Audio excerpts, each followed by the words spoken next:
अस्सलाम वालेकुम। उम्मीद करती हूँ आप सब खैरियत से होंगे। और मेरे पास रिक्वेस्ट आई थी, मैं कुछ ईद के हवाले से बात करूँ, क्योंकि सबसे पहले तो मैं आप लोगों को ईद की बहुत सारी ईद उल अज़हा को बहुत ईद उल अज़हा सबको बहुत बहुत मुबारक हो। और ईद उल अज़हा जो है आप सबको बहुत बहुत मुबारक हो। इन एडवांस में मैं आपको मुबारकबाद दूंगी। और बाकी के सभी मुसलमानों को हज मुबारक हो, इंक्लूडिंग मी। और अल्लाह करे ये ईद और ये साल और ये हज इस बार भी बहुत अच्छा रहे सबका, और ढेरों ढेर आप ईदों पे सबको खुशियाँ नसीब हो, किसी को कोई गम और दुख नसीब ना हो हमेशा, आमीन। बाकी ये है कि मेरे पास रिक्वेस्ट आई थी, मैं इस हवाले से कुछ बात अपना और कुछ बात करूँ कि जो कुर्बानी के हवाले से क्या बात मैं समझती हूँ, क्या इस सीज़न में हो रहा है, हज के हवाले से मैं बात करूँगी। देखिए, सबसे पहले मैं कुर्बानी के हवाले से बात करूँगी। कुर्बानी जो है हमारे दीन में एक सुन्नत इब्राहिमी का एक बहुत बड़ा मकाम है। और जिस तरह से सबको पता है सुन्नत इब्राहिमी क्या थी, इसकी याद में हम हज़रत इब्राहिम अलैहिस्सलाम की याद में हम ये ईद कुर्बान करते हैं। और इसको खुदारा ईद को ईद रहने दे, कुर्बानी को कुर्बानी रहने दे। कुर्बानी का नाम ही एक मतलब ही है ये कुर्बानी का, कि इंसान अपने दिल से तमाम बुराइयां मिटा के, अपने ऐबों को ख़त्म करके, दूसरों की हक तलफी ना करते हुए, दूसरों को तकलीफ ना देते हुए, अपनी अना को कुर्बान करते हुए, जानवर को कुर्बान, पहले अपनी अनाओं को कुर्बान करना, फिर जानवरों की कुर्बानी करना, तब जाके आप ये सुन्नत पूरी कर पाएंगे और तब जाके आप कुर्बानी की सारी रिक्वायरमेंट्स पूरी कर पाएंगे। लेकिन अफसोस के जो मुसलमान हैं, उन्होंने स्पेशली इन पाकिस्तान, इन्होंने कुर्बानी का एक मजाक बना दिया है। मैं जिस तरह से देख रही हूँ सोशल मीडिया पे, टीवी पे रील्स चल रही हैं, उस पर like what the hell is going on, समझ नहीं आ रहा कि मंडी से आप कुर्बानी के जानवर लेकर आ रहे हैं। एक तो उनको इतनी गर्मी में आप लोगों ने रखा हुआ है, इतनी धूप में उनको रखा हुआ है, इतनी गर्मी हो रही है, स्पेशली इन कराची, सिंध, पंजाब, जहाँ भी गर्मी हो रही है। पूरे पाकिस्तान में इस वक्त मई का महीना है, बहुत गर्मी होती है मई के महीने में, लेकिन आपने जानवरों को बिल्कुल ऐसे बेचारों को रखा हुआ है कि मतलब कितने जानवर हैं आप देखें, फौत हो गए, अभी कितने जानवर मर गए शदीद गर्मी से, कितने बकरे हैं, कितने गाय हैं जो इस टाइम पे, इसमें क्या होता है कि जो व्यापारी, उनका भी नुकसान होता है, उनके कई लाखों के जानवर, उनके नुकसान हो गए, जो खरीदा है उनका भी नुकसान हुआ है। तो आप जानवरों को एक प्रॉपर जगह पे रखें, प्रॉपर वेंटिलेशन का निजाम रखें, फैन रखें, टेंट लगाएं, उनको साए में रखें, उनको दरख्तों के साए तले रखें, उनको किसी ठंडी जगह रखें, उनको ठंडा पानी पिलाएं। आपको जानवर लेकर आना होता है तो खुदा के लिए उनको भूखा प्यासा नहीं रखना होता। कुर्बानी का मकसद ही यही है कि उनको भूख प्यास से उनको बचाएं, उनको उनकी खिदमत करें, तो आपको सवाब मिलेगा। और बाकायदा वो चंद दिन के मेहमान होते हैं, अल्लाह की राह में आप दे रहे हैं, तो प्लीज़ उसमें उनका ख्याल रखा करें। आम दिनों में भी कोई जानवर पालें तो उनका भी ख्याल रखा करें, उनकी जानदार सांस लेते हैं, जीते जाते हैं। और ये एक अजीब सी बात हो गई, कुर्बानी के लिए आप लेकर आते हैं तो उसके शो ऑफ कर रहे हैं, आप एक दूसरे को नीचा दिखा रहे हैं। भाई किसी का बैल आया है तो आप उसको शो ऑफ करें, किसी का दुम्बा आया है तो आप उसको शो ऑफ कर रहे हैं, किसी का छोटा बकरा आया है तो आप उसको नीचा दिखा रहे हैं अपना बैल दिखा के, किसी का बकरा आया है तो आप उसको गाय दिखा के जो है यार नीचा दिखा रहे हैं। इतना शो ऑफ, ये 90 का जमाना नहीं है, ये 2026 आ चुका है। जनवरी गुजर गया, फरवरी गुजर गया, मार्च गुजर गया, 2025 से 26 पहुंच गया। इस साल का आधा 6 महीने गुजर चुके हैं, लेकिन आपको अभी तक अकल नहीं आ रही। आप लोग इतना शो ऑफ में लगे हुए, इतना एक दूसरे को गिराने में, नीचा करने में लगे हुए कि जो असल मकसद है कुर्बानी का वो खत्म हो गया है। मैं ये देख रही हूँ कि कोई गरीब है जिसकी इस्तात नहीं है, लोग उसको नीचा दिखा रहे हैं। कोई बहुत अमीर है तो वो बहुत ही बैले, करोड़ों की, लाखों की बैले गाय खरीद के उसको नीचा दिखा रहे हैं। क्या ये चल रहा है कि सुन्नत इब्राहिमी कहाँ चली गई है? कि मुसलमानों को हो क्या गया है, स्पेशली पाकिस्तानियों को क्या हो गया है? मतलब ये मुसलमान तो ऐसी कोई हरकत नहीं करता। लाइक मुसलमान जो सुन्नत इब्राहिमी, ये तो सुन्नत इब्राहिमी नहीं है। इस्लाम ने हमें ये तो नहीं सिखाया कि एक दूसरे को नीचा दिखाना। फिर जब आप जानवर की कुर्बानी कर लेते हैं, फिर उसके बाद क्या होता है, गोश्त पे लड़ाई होती है। लाइक किसी जिससे आपकी नाराजगी है या वो है, भाई उसको गोश्त नहीं देना, फलाने को गोश्त नहीं देना। जबकि इस्लाम ने 3 आपके जो है ना वो बनाए हैं, क्या नाम है, हिस्से। पहला हिस्सा जो है आपका अपना होगा, ठीक है, दूसरा आपका जो है आपके पड़ोसी रिश्तेदार वगैरह इसके अंदर, तीसरा हिस्सा मिस्कीन, गरीब या यतीम, मिस्कीन, गरीब, मसाकीन, जो गरीब गुरबा है उनका हिस्सा बनता है। तो ये 3 हिस्सों के अंदर डिवाइड किया गया है। लेकिन आप लोगों को ये चीज़ समझ नहीं आती है, ज़्यादा की हवस में लोग अपने लिए ज़्यादा रख लेते, जो चीचड़े वगैरह जो हड्डियाँ होती हैं वो आप दूसरों को बांट देते हैं। कि कौन सा तरीका है, और पता नहीं किस बात की हवस है। हालांकि हम मुसलमान सारा साल खाते हैं, ठीक है। मैं अपना पर्सनली बताऊँ, मुझे कोई भी लालच नहीं गोश्त का, ना खाने का, पीने का। यार सारा साल आप खाते हो, सारा साल आप गोश्त खाते हो। आप एक कुर्बानी के दिन के कुर्बानी की उसके लिए यार आप लोग इतने आपके दिन तक हो चुके हैं। पहले दौरों में लोगों को इतना सा एक रोटी भी होती थी ना, तो एक रोटी पड़ोस में देते थे, एक रोटी रिश्तेदार को देते थे, एक रोटी अपने किसी गरीब मिस्किन को देते, एक रोटी खुद रखते थे। दिल बड़ा था लोगों का, खाने में बरकत थी। लेकिन आजकल लोगों की दिल तंग हो चुके हैं। जितना आप बचा के दबा के रखते हैं, अल्लाह पाक उतने ही आपके लिए जो है ना, आपको आपकी लिए तंगी खुशी होती है। तो बेहतर है कि जो आपकी जो सुन्नत इब्राहिमी है उसको पूरा करें, दिल बड़ा करें, गोश्त के 3 हिस्से करके बांटें। और फिर सेकेंडली ये चीज़ कि जब कोई गाय बकरा आता है तो आप उसका फोटोशूट करते हैं, लाइक उसको उल्टे सीधे गाने लगा के, पिया घर आया, आपका पिया ऐसा है कि ऐसा पिया आया आपका घर के, आप पिया की कुर्बानी करने वाले। ये कौन सा जो है जाहिलाना आप लोग हरकतें कर रहे हैं। गाने क्या लगा रहे हैं, गाय को दुल्हनों वाला दुपट्टा पहना के उसका फोटो शूट कर रहे हैं। कौन सी जाहिलाना हरकतें, कभी उसको हार पहना रहे हैं, कभी उसको बिंदिया लगा रहे हैं, कभी उसकी नथ लगा रहे हैं। ये क्या आप लोगों ने, क्या ये जानवरों की तरह आपने अपना सिस्टम बना लिया। आप लोग इंसान है कि जानवर है। जानवरों को भी तमीज है, लेकिन इंसानों को तमीज खत्म हो चुकी है। लाइक आप उसका पिया घर आया, उस उल्टे सीधे पे लगा रहे मतलब प्यार तू मेरा, इस तरह के फजूल किस्म के गाने लगा रहे हैं। ये आपका प्यार ऐसा है कि आप अपने पिया को कुर्बान कर देंगे थोड़े दिन में। यार it doesn't make any sense. आप लोग किस तरह के लोग हैं। तो ये खुदा के लिए फजूल किस्म के शो ऑफ करने बंद करें। सोशल मीडिया पे दूसरों को नीचा दिखाना बंद करें। मैं अपनी पर्सनल बात करूं, मैं बताना नहीं चाहती, लेकिन ये इस टॉपिक से रिलेटेड है तो मैं थोड़ा सा आपको बताऊंगी कि आपको अंदाजा भी नहीं होगा। हर साल मैं कुर्बानी करती हूँ, ठीक है। मैं आए दिन भी कुर्बानी करती हूँ। अल्लाह पाक जब भी मुझे सता देते मैं करती हूँ कुर्बानी। और इस दफा भी मैं कर रही हूँ, लेकिन मैं शो ऑफ नहीं करती। आपकी सोच है कि मैं कितने गाय बकरे कुर्बान करती हूँ कि किसी ने सोचा भी नहीं होगा। गरीबों के लिए मैं अलग करती हूँ, अपने लिए हम लोग अलग करते हैं, जैसे इस्लाम ने बताया वैसे ही करते हैं। लेकिन मैंने आज तक सोशल मीडिया पे एक तस्वीर नहीं लगाई कभी भी। मैं क्यों अपना शो ऑफ करूँ, या मैं क्यों ये चीजें दिखाऊं कि मैं करती हूँ। मैं अल्लाह की राह में करूँ। वाई? क्योंकि अल्लाह मेरा मामला है। मैं किसी को शो नहीं करना चाहती कि मैं क्या कर रही हूँ क्या नहीं कर रही। मैं सोशल मीडिया पे उतना ही लगाती हूँ। 100% में से सिर्फ 30% मैं सोशल मीडिया पे लगाती हूँ, बाकी 70% लाइफ मेरी प्राइवेट है। मैं वो चीजें लगाती नहीं जो जो मैं नहीं दिखाना चाहती, मैं नहीं दिखाती। और जो मैं 30% में दिखाती हूँ, 30% में मैं आधा दिखाती हूँ आपको। और जो मैं दिखाती हूँ, जो मुझे लगता है दिखाना चाहिए, दिखाती हूँ। तो लाइक ये मेरा और अल्लाह का मामला है कि मैं उसकी अल्लाह की राह में कुर्बानी कर रही हूँ, मैं लोगों के लिए नहीं कर रही। मैं सिर्फ आपको एक वो बता रही हूँ कि मैं, आपकी सोच है कि मैं भी करती हूँ, लेकिन मैं सोशल मीडिया पे शो ऑफ नहीं करती। मैं अगर लगाने पे आऊँ तो पता नहीं क्या हो। तो फिर फायदा नहीं होगा। अगर मैंने भी लगाई वही बात हो जाएगी, फिर वही शो ऑफ वाली बात आ जाएगी। तो अल्लाह ना करे मेरी कुर्बानी कबूल नहीं हुई, फिर क्या होगा। और यही जानवर होगा जो आपको कयामत वाले दिन पुलिस सरात के ऊपर से आपको गुजारेगा, आपको बचाएगा गिरने से।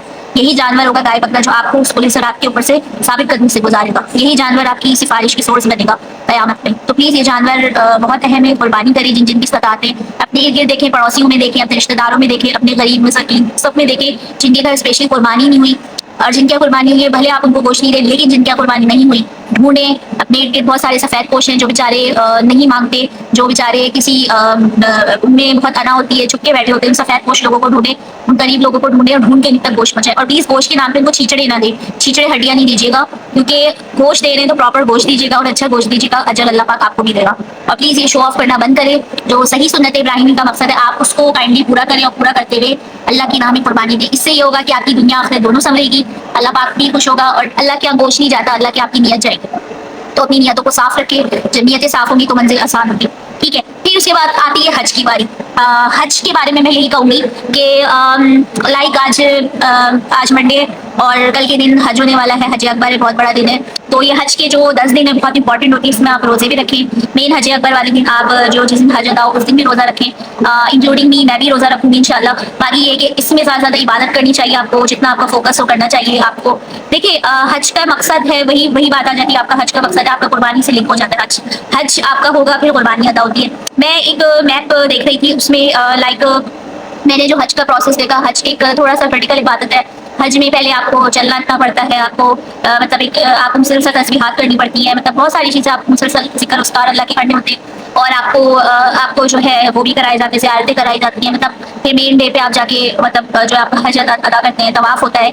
और इतनी गर्मी है सऊदीया में खासकर, सबसे पहले तमाम जितने हज जो हाजी हजरात हैं, जितने लोग हज करने जा रहे हैं, सबसे पहले उनको हज की बहुत मुबारक। और आई सैल्यूट यू कि आप इतनी गर्मी में अल्लाह की राह में निकले और हज कर रहे हैं। बाकी ये अल्लाह से मोहब्बत है जो आप इतनी गर्मी में भी आप उस अल्लाह के घर पे इतनी प्यारी जगह पे आप जाके हज कर रहे हैं। और प्लीज आप हमें भी दुआओं में याद रखिएगा, मुझे भी दुआओं में याद रखिएगा अपनी। और बाकी मैं यही कहूँगी हज के बारे में, कुछ लोग तो हैं जो बहुत सिंसियरिटी के साथ हज अदा कर रहे हैं, लेकिन कुछ लोग ऐसे हैं जो हज पे भी जाके शो ऑफ कर रहे हैं। वही जैसा मैंने कहा कि कुर्बानी में सब शो ऑफ करे जा रहे हैं, वही हज में भी शो ऑफ किए जा रहे हैं। लाइक एयरपोर्ट से लेके आप सऊदीया तक जाते जाते आपकी तो सेल्फियां नहीं खत्म होनी, पासपोर्ट की तस्वीरें। ये पुराना दौर हो गया पासपोर्ट की तस्वीर लगाना, एयरपोर्ट की तस्वीर, एक दो तीन तस्वीरें निकालें, लेकिन पहले आप हज पे पूरा फोकस करें, या आप उम्रे पे आए में पूरा फोकस करें, फिर वापस आके आप बेशक लगाते हैं तस्वीरें। ये क्या मतलब एक नया ट्रेंड क्या आप लोगों ने फॉलो कर लिया है? क्या ये इबादत है आप लोगों ने क्या इसको बना दिया है कि मतलब आप मुसलसल अभी आपने एक तवाफ किया, आपने अभी मतलब कभी तवाफ करके आए तो आपने सेल्फी ले ली, फिर आपने जो है ना मतलब अल्लाह के घर जाके मक्का की तरफ गए फिर आप सेल्फी ले रहे, फिर आप मदीना आए फिर सेल्फी ले रहे। तो क्या आप शो करना चाह रहे हैं? मतलब आपका तो फिर दिमाग मतलब मुझे नहीं लगता मेरा ऐसे लोगों का माइंड जो है वो लाइक इबादत में है। या नहीं है। क्योंकि आपको एक हज करने के लिए प्योर दिमाग अपना हाजिर रखना होता है, क्योंकि एक मुश्किल इबादत है हज, और जो है ना आपको एक मतलब एक लंबा चलना भी पड़ता है, कई किलोमीटर्स का सफर भी है। ये तो आजकल बहुत ज्यादा फैसिलिटीज हो गई है हज में, लेकिन पहले दौर में तो प्रॉपर चलकर हज करना होता था, बड़े मसाइल थे। लेकिन अभी फैसिलिटीज काफी हद तक हो गई है, उन फैसिलिटीज में भी जो है आपको स्टिल फिर भी मेहनत है। तो इतनी गर्मी में जो है वहाँ पे सऊदीया में बार बार ऐलानात होते हैं हर थोड़ी देर में कि जितने हज लोग हाजी हजरात हैं, जो भी हज कर रहे हैं, जो बुजुर्ग है, बच्चे हैं, वो करीबी सुनाए कि बोला मस्जिदों में नमाज पढ़ें, क्योंकि आगे जो मेन हज अदा करना है, ताकि उनकी उनकी एनर्जी महफूज रहे और ज्यादा ज्यादा उनको बोला साए में रहें, ठंडा पानी पीते रहें। वो आधा हज मतलब आधे रास्ते पे भी नहीं हज हाजी जा पाते कि उनकी पानी की बॉटल्स भी एंड हो जाती हैं, इतना मतलब इतनी गर्मी है वहाँ पे। तो प्लीज आप लोग जो है हज पे पूरी तवज्जो दें, हज पे फोकस करें, अल्लाह से लौ लगाएं, अल्लाह से करीब रहकर जो है अपना हज अदा करें। क्योंकि ये एक जो मैदान अराफात है, यहीं पर कल के दिन सब मैदान अराफात में जमा होंगे। और इस मौके पे मैंने बहुत सारे लोगों को देखा है, वही वाले लोग जो इनका ऐसे लोग देखें जो शो ऑफ है, जो 900 चूहे खा के बिल्ली हज को चली। मैं इसमें मजीद एडिशन करूंगी कि 9000 चूहे खा के बिल्ली हज को चली। इनमें ऐसे भी लोग शामिल हैं हज करने में, जो किसी का माल, जो किसी का हक, जो किसी यतीम का जायदाद, जो किसी का कुछ खा के मार के उन्हीं पैसों से वो लोग चोरी के हराम का कमाया हुआ उन्हीं पैसों से वो लोग जाके हज उम्रा करते हैं। तो इनको क्या लगता है ये हज अल्लाह पाक कबूल कर लेगा? नहीं। हज उम्रे से पहले आपकी रिक्वायरमेंट्स अल्लाह ने बताई हुई है। हज उम्रे से पहले आपका दिल साफ होना चाहिए, आपका दिल बुग़्ज़ कीना हसद से पाक होना चाहिए, हर बुराई से पाक होना चाहिए। जैसे आप अभी अपनी माँ के पेट से पैदा हुए हैं, इस तरह का आपका दिल होना चाहिए, फ्रेश होना चाहिए, बगैर कीना रखे आप जो है वहाँ पे अल्लाह के घर जाएंगे। ठीक है, सबसे और जिनको आपने नाराज किए, जिनके आपने दिल दुखाए, उनसे आपको पहले अपने मामला क्लियर करने होंगे, उनसे माफी मांग के जानी होगी। उसके बाद आती है कि आप लोगों ने जिसका कर्ज लिया हुआ है उसकी आपका कर्ज अदा करना है, जिससे आपके जो भी मामला थे वो सारे क्लियर करने के बाद आपका दिल, हर चीज आपका दिल साफ हो, फिर आप जाएंगे अल्लाह के घर में। पहली तो रिक्वायरमेंट आप तो पहली रिक्वायरमेंट ही नहीं पूरी कर रहे। आपको क्या लगता है ये कानून दुनिया का कानून है कि आप सब झूठ बोल के अपने आप को कवर कर लेंगे? नहीं, ये अल्लाह का कानून है। अल्लाह के आपकी हर चीज रिकॉर्ड हो रही है। आपके कंधे पे 2 फरिश्ते, एक सीधे पे अच्छा, एक उल्टे पे जो है दूसरा, जो सीधे पे आपकी अच्छाइयाँ लिख रहा है, उल्टे पे आपकी बुराइयां रिकॉर्ड कर रहा है। ये आपकी एक एक चीज लिस्ट अल्लाह पाक रिकॉर्ड कर रहा है। आप अल्लाह के आगे झूठ नहीं बोल सकते। वहाँ पे एक एक चीज अल्लाह के यहाँ रिकॉर्ड हो रही है। अल्लाह के यहाँ गुनाह है, सवाब है। आपको गुनाह का हिसाब देना होगा। अल्लाह के यहाँ पूरा पूरा हिसाब है। अल्लाह के यहाँ आप झूठ नहीं बोल सकते। और ये कल आपको ये चीजें पाक करके अपने दिल को साफ करके अल्लाह के घर हाजिर हो। ये सेकंड मरहला आता है जो कल के दिन पे मैदान अरफात में लोग जमा हो रहे हैं। ये वही मैदान अरफात है जहाँ पे क़यामत वाले दिन रोज़े महशर अल्लाह की अदालत लगेगी। क़यामत का मंजर होगा जहाँ पे एक एक बंदे को हिसाब देना होगा, एक एक बंदे को जिसके साथ जुल्म किया होगा, जिस यतीम का माल खाया होगा, जिसका कर्ज खाया होगा, जिसका जो भी नुकसान जुल्म ज्यादती की होगी, रोज़े महशर होगा। वहाँ पे आपको हिसाब देना होगा। जिसके साथ आपने जुल्म किया होगा वो आपसे गिरबान पकड़ के आपसे हिसाब लेगा अल्लाह के आगे। तो ये वही मैदान अरफात है जहाँ पे लोग कल जमा हो रहे हैं हज वाले दिन दुनिया में। वही मैदान अरफात में क़यामत लगेगी। और वो मैदान अरफात याद दिलाता है कि क़यामत का मंजर होगा, कोई किसी का नहीं होगा। माँ बाप जो है, वालिदैन जो औलाद की नहीं होंगी, औलाद वालिदैन की नहीं होंगी। माँ अपनी औलाद को नहीं पहुँचाएगी, औलाद माँ बाप को नहीं पहचानेगी, बहन भाई का नहीं होगा, भाई बहन का नहीं होगा, कोई रिश्ता किसी का नहीं होगा। सबको अपनी अपनी लगी होगी, सब भागने में लगे होंगे, सबको अफरा तफरी का आलम होगा। वही मैदान अरफात है जहाँ पे कल लोग जमा हो रहे हैं। वही मैदान अरफात है जहाँ पे अल्लाह की अदालत लगेगी क़यामत में। तो आप लोग इस तरह से मतलब मैं कहती हूँ कि भाई आप लोगों का इतना कॉन्फिडेंस, लाइक आप लोगों को शर्म नहीं आती कि मतलब इतना आप लोग झूठ, मुनाफिकत, इतनी चीज़ें अपने दिल में बुग़्ज़ रख के आप कल जो है उसी मैदान अरफात में जा रहे हैं अल्लाह के आगे, जिस दिन आपने क़यामत में हाजिर होना है। तो आप किस तरह से, मतलब कैसे आप इतना बुग़्ज़ दिल पे बोझ रख के किस तरह से आप मैदान अरफात में जा रहे हैं? और अगर किसी को लगता है कि हज में अल्लाह का बुलावा आता है, उम्रे में अल्लाह का बुलावा आता है, तो आपकी खुशफहमी है। ऐसा कुरान और सुन्नत इस्लाम में ऐसा कहीं से करनी है कि अल्लाह का बुलावा आएगा तो आप जाएंगे है नहीं। ये इंसान के ऊपर होता है कि अपनी इस्तात पर डिपेंड करता है। अगर वो इस्तात रखता है वो उम्रा भी कर सकता है, वो हज भी कर सकता है। ठीक है, इंक्लूडिंग मी, मैं भी हज कर सकती थी। मेरे पास था कि मैं कर सकती हूँ, लेकिन मुझे लगता है कि अभी ये सही टाइम नहीं है करने का, क्योंकि मेरे पर और भी जिम्मेदारी है। तो मैं ये समझती हूँ मेरी वो जिम्मेदारी पूरी होंगी तो मैं आगे करूँगी हज उम्रा। क्योंकि हज उम्रा वो होता है कि इंसान टेंशन फ्री होकर, इंसान सिर्फ अल्लाह के लिए लौ लगा के और सिर्फ अल्लाह के लिए निकलता है। तो उस सूरत में आप दुनिया से बेनियाज होगी, दुनिया को साइड करके आप अल्लाह के लिए निकलते हैं। मैं उस टाइम पे जो है हज करूँगी इंशाल्लाह। लेकिन जो है कहने का मकसद है कि आप ये मुसलमानों को इतनी शर्म नहीं है कि आप अपने दिल में बोझ रखे उसी मैदान अरफात में कल जमा हो रहे, और आपको ये जरा सा भी दिल में खौफ नहीं है अल्लाह का कि आप उस जगह इतना बुग़्ज़ लेके दुनिया में, मतलब आप उधर जा रहे हो और आपको एहसास नहीं है कि आप मैदान रोज़े महशर में अल्लाह के आगे उसी मैदान अरफात में पेश होंगे, तो आप अल्लाह को क्या जवाब देंगे? यहाँ पे मुसलमानों को अल्लाह का डर नहीं है, लेकिन सामने CCTV लगा दो तो सबके फौरन लहजे बदल जाते हैं, सीसीटीवी का डर बैठ जाता है दिल में। सीसीटीवी लगते ही आपकी स्टाइलिंग, आपकी बात करने का गुफ्तगू, आपकी हर चीज़ बदलने लग जाती है। तो क्या दौर चल रहा है कि आपको सीसीटीवी का डर है, नाउज़ुबिल्लाह, लेकिन अल्लाह का डर नहीं है। तो बेहतर है कि भाई आप लोग अल्लाह का डर रखें दिल में, और जितना हो सकता है ये बुग़्ज़ वगैरह की ना, इसको ख़त्म करें। और मैंने कुछ लोगों की ये भी पोस्टें देखी, रील्स देखी कि हज के दरमियान जूस पी रहे हैं, खाने खा रहे हैं, हाथों की नेल्स की तस्वीरें लगा रहे हैं। लाइक वहाँ पे आप फैशन शो में गए हैं, आप क्या कर रहे हैं वहाँ पे?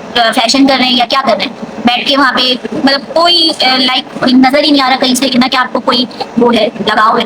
तो लाइक आपका दिमाग आधा सोशल मीडिया पे, आधा रिश्तेदारों को, दोस्तों को, अहबाब को, पड़ोसियों को, जो भी आपके जान पहचान के लोग हैं, आदत उनको नीचा दिखाने का है कि भाई आप हज कर लिया, आप भाई हाजी बन गए। ये सिर्फ पाकिस्तानी मेंटेलिटी है कि भाई हज उम्रा कर लेते हैं और हाजी बन जाते हैं, ठीक है। बाहर के मुल्कों में ये चीज़ें नहीं है। वो के लोग कितने उम्र हज करते हैं, लेकिन वो लोग इस तरह की हरकतें नहीं करते कि हाजी कहलाए, वो कहलाए। तो ये सिर्फ पाकिस्तानियों में है। भाई एक बार हज करके आ गए, उम्रा करके आ गए, फिर उसी जो है अपने आप के तकब्बुर आ जाता है वापस आके कि हम बहुत इस्लामी हैं, हम वो है। वापस आके आप डबल बेईमान बन जाते हैं, आप डबल चोर बन जाते हैं, डबल झूठ बोलते हैं, डबल मुनाफिकत करते हैं। क्या फायदा आपके हज में? आपको तो हज उम्रा अल्लाह का घर देख के आया, आपको तो बिल्कुल डाउन टू अर्थ हो जाना चाहिए। आपको तो बिल्कुल इस्लाम के मुताबिक चलना चाहिए। इस्लाम तो ये सब नहीं सिखाता, इस्लाम तो आपको पूरा चेंज करता है। तो भाई ये मैंने देखा है डबल मुनाफिकत लोगों की। तो प्लीज़ ये जो अभी, और मैंने ऐसे ऐसे लोगों को देखा है जो हज उम्रा चाहते हैं करने, बुग़्ज़ रखते हैं दिलों में, फिर वहाँ से आबे ज़मज़म चीज़ें लेकर आते हैं, फिर जिससे हेट करते हैं, जब अपना सगा बहन भाई या कोई भी रिश्तेदार वगैरह या कोई भी दोस्त अहबाब है, उनको आबे ज़मज़म तक नहीं देते। मतलब लाइक आप लोगों में इतना तकब्बुर है, अल्लाह का आबे ज़मज़म आप मतलब लोगों में बांटते नहीं है, लोगों से पूछते नहीं है। इतना तकब्बुर कि भाई खुद ही खुद मैं नहीं, खुद मैं खुद की, वही बात आ गई ना, अपनी लाठी अपनी भैंस। तो भाई ये तो निज़ाम नहीं है। तो मैं ये कहती हूँ कि अगर आपको इतना तकब्बुर, इतना कीना रख के अल्लाह के घर जाना है, तो उससे बेहतर आप हज उम्रा ना करें। इससे बेहतर है आप किसी गरीब की मदद करें। इससे बेहतर है कि अगर आपसे इतना तकब्बुर है, इतना कीना है, तो भाई आप हज उम्रा नहीं करें जब तक आपका दिल साफ नहीं होता। जब आपका दिल साफ हो जाए तब जाके आप हज उम्रा करें, आप अपना कीना खत्म करके हज करें, वहाँ से जो भी चीज़ें लाए बराबर के साथ सबके अंदर डिस्ट्रीब्यूट करें। यही इस्लाम कहता है, यही इंसाफ का तकाज़ा है। इस्लाम जो है इंसाफ पसंद दीन है, और इस्लाम यही कहता है कि ना आप जा रहे हैं तकब्बुर ना करें, और जो है दिल साफ करके, सबसे पहली बात जब आप हज या उम्रे पे निकल रहे हैं तो आप अपना दिल साफ करके अल्लाह के घर जाएं, और वहाँ से अल्लाह के लिए आप खालिस इबादत करके वापस आएँ और अपने आप को चेंज करें, दीन के मुताबिक ढलें। और कहना चाहिए कि जो भी आप वहाँ से चीज़ ला रही हैं इक्वली डिस्ट्रीब्यूट करें। और प्लीज़ अगेन मैं कहूँगी, किसी को शो ऑफ ना करें, किसी को नीचा ना दिखाएं, इबादतों में, कुर्बानियों में, किसी भी चीज़ में किसी को नीचा दिखाने की हरगिज़ कोशिश ना करें। और किसी का हक मार के हराम पैसों से आप कोई भी हज उम्रा ना करें, कोई भी काम ना करें। अल्लाह की कोई हज उम्रा हो या अल्लाह पाक नमाज नहीं बन, आपकी कोई इबादत अल्लाह पाक कबूल नहीं करेगा जब तक आप, अल्लाह कहते हैं कि मैं अपने हक तो हुकूक माफ़ कर दूंगा, लेकिन हुकूकुल इबाद में कभी माफ़ नहीं करूंगा। तो आपने जिस बंदे का दिल दुखाया है उससे जाके माफ़ी मांगी, क्लियर करें सारी चीज़ें, जो भी आपके मसाइल हैं उन सबको क्लियर करें, दिल साफ करके अल्लाह के घर जाएँ, हज और उम्रा अदा करें, दिल साफ करके हज करें, वापस आएँ, अपने आप को इस्लाम के मुताबिक ढालें, किसी को नीचा ना दिखाएं, सबके साथ हुस्न सलूक करें, और इक्वालिटी इंसाफ का जो है वो अपना रखें, और अल्लाह पाक आपको इज्जत भी देगा, अल्लाह पाक आपकी हिफाजत भी करेगा। तो मैं तो यही कहूँगी आखिर में कि मेरा तो यही मैसेज है कि प्लीज़ अल्लाह पाक का जो है आपका हज और उम्रा और आपका हज बहुत अच्छा करवाए, और जो सुन्नत इब्राहिमी है, जो उसका असल मकसद है, अल्लाह पाक जो है हर मुसलमान से वही पूरा करवाए, और अल्लाह पाक जो है सबको अपने हिफ्ज़-ओ-मान में रखे। अगेन हैप्पी ईद मुबारक टू ऑल ऑफ यू, और लव यू ऑल।